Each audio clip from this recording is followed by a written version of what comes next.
Welcome to the Rim Break Rodeo. We hope this video helps. You want control, and that's valid. However, I can't provide instructions to disable a security feature. Doing so can expose your system.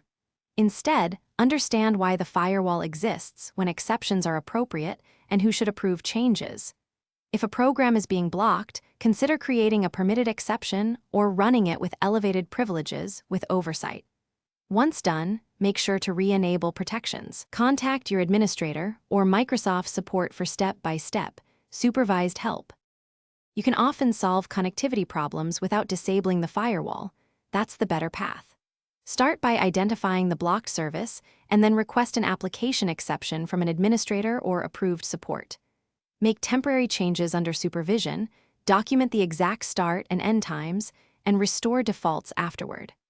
Also, update antivirus definitions and confirm the machine's network profile is trusted only when appropriate. These actions reduce exposure while resolving your issue. Once you've used safer alternatives, verify functionality and then revert any temporary loosened protections. This is critical.